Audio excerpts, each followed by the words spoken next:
হ্যাঁ, তারপরেও যদি জনগণ মনে করে আমরা কোনো অন্যায় করেছি, নিঃশর্তভাবে আমরা ক্ষমা চাচ্ছি। কারণ আমরা জনগণকে নিয়ে রাজনীতি করতে চাই। স্বপ্ন দেখছে এই দেশের শাসনভার আমরা নিতে পারবো যদি আমরা ঐক্যবদ্ধ হতে পারি, আমরা যদি মানুষের কাছে যেতে পারি।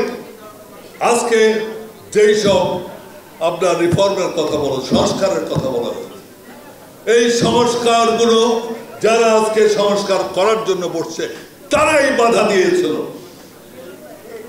আপনার এই বুদ্ধিজীবীরাই সেদিন আমাদেরকে হাইকোর্ট বিকেন্দ্রীকরণ করতে দেয়, আমাদের স্বাস্থ্যনীতি করতে দেয়, আমাদের এই উপজেলা সিস্টেম আমরা ক্ষমতা যাওয়ার পরে এটা ইয়ে করে দিয়েছিল, বাতিল করেছিল।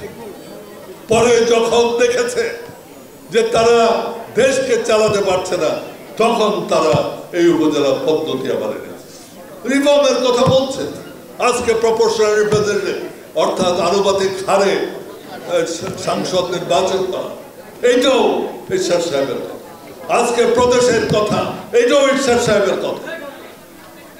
আজকে 35 বছর পরে আপনারা রিয়েলাইজ করছেন, আপনারা অনুধাবন করছেন যে এইসব জিনিস করতে। জাতীয় পার্টি জনগণের পার্টি, তিনি একজন সামরিক শাসক ছিলেন যখন তিনি ক্ষমতা নেন, কিন্তু তিনি এসে বললেন সাধারণত সামরিক শাসকরা তারা ক্ষমতা হাতে রাখতেন, তিনি ক্ষমতা বিকেন্দ্রীকরণ করে দিলেন। মিক্সার গ্রাইন্ডার ঝামেলা কমায়, সময় বাঁচায়। তিনি উপজেলা সৃষ্টি করলেন, মানুষের কাছে ক্ষমতা দিতে চায়।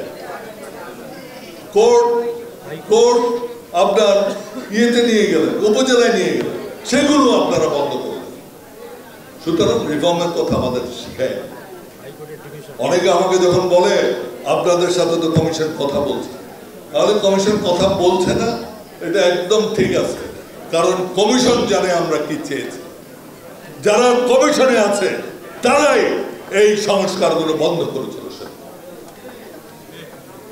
আজকে সময় আমাদের পার্টিকে শক্তিশালী, আমরা জনগণের কাছে যেতে পারবো।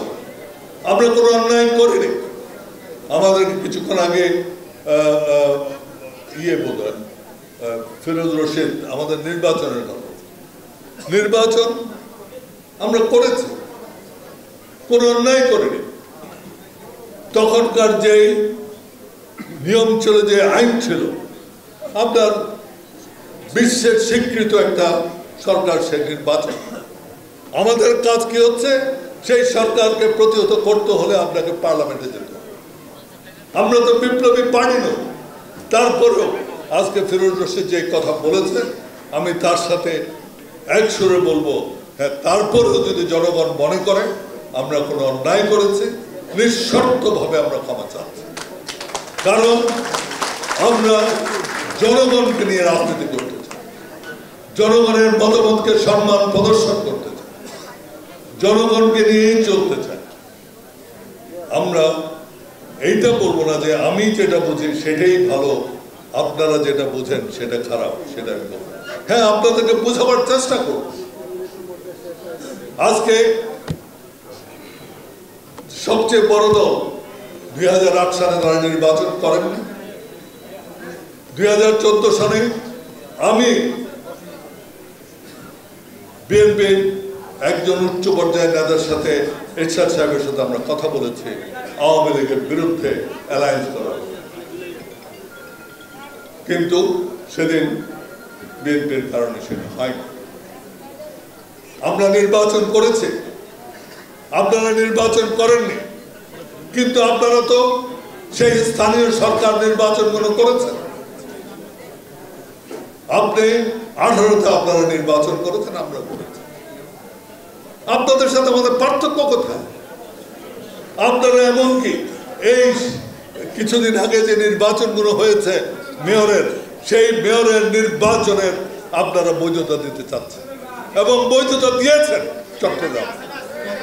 তো সুতরাং এইটার জন্য আপনারা আন্দোলন করছেন যে ওই নির্বাচনটা বৈধতা। এই সব বিরোধিতা রাজনীতি থেকে আমাদের সরে আসবে।